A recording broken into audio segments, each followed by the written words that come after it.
ঢাকায় যখন বিপিএল নিলাম নিয়ে কাড়াকাড়ি তখন সিলেটের মাঠে এনসিএল ম্যাচ নিয়ে ব্যস্ত ছিলেন বাঁহাতি ওপেনার মোহাম্মদ নাইম শেখ। বিপিএল নিলামের প্রথম রাউন্ডে সর্বোচ্চ দরে দল পেয়ে চমক সৃষ্টি করেন তিনি। 50 লাখ টাকার ভিত্তিমূল্য থেকে তার দাম গিয়ে দাঁড়ায় 1,10,00,000 টাকায়। দিনের খেলা শেষে নিজের অনুভূতি ও অভিজ্ঞতার কথা জানান সদ্য চট্টগ্রাম রয়্যালসে দলের নাম লেখানো এই ক্রিকেটার। সিলেটে তখন জাতীয় ক্রিকেট লিগের খেলা চলছিল। বরিশালের বিপক্ষে দিনের খেলা শেষ করে টিম বাসে হোটেলে ফিরছিলেন নাইম। বাসে থাকা সবার চোখ তখন মোবাইলের স্ক্রিনে। সবাই বিপিএল নিলামের লাইভ দেখছিলেন।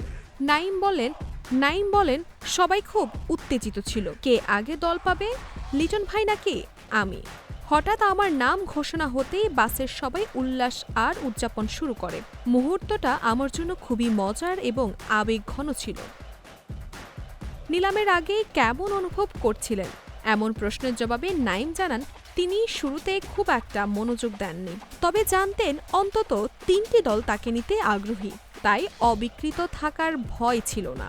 তিনি বলেন ভিত্তিমূল্যের চেয়ে এত বেশি দামে বিক্রি হব এটা সত্যি ভাবিনি। আমি ভেবেছিলাম রিপন মণ্ডল, তৌহিদ হৃদয় বা লিটন ভাইরা হয়তো অনেক বেশি দাম পাবেন, তবে নিলামের গতি প্রকৃতি এমনই হয়। ড্রাফট পদ্ধতির বদলে সরাসরি নিলাম আমাদের জন্য নতুন অভিজ্ঞতা ছিল এবং বেশ ভালোই লেগেছে। কোটি টাকার উপরে বিক্রি হওয়া মানেই বাড়তি প্রত্যাশা আর পারফর্ম করার চাপ, তবে এই চাপ নিতে পুরোপুরি প্রস্তুত নাই।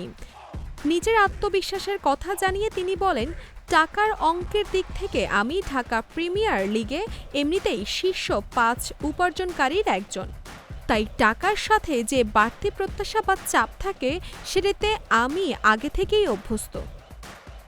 তিনি আরও যোগ করেন দাম কম হলেও আমার নিবেদন বা ডেডিকেশন কোনো কমতি থাকতো না। পেশাদার ক্রিকেটে আমি বহুদিন ধরে আছি, তাই দায়িত্ববোধটা বুঝি। এখন আমার লক্ষ্য একটাই, গত সিজনের মতো এবারও রান করা এবং দলকে জেতানো।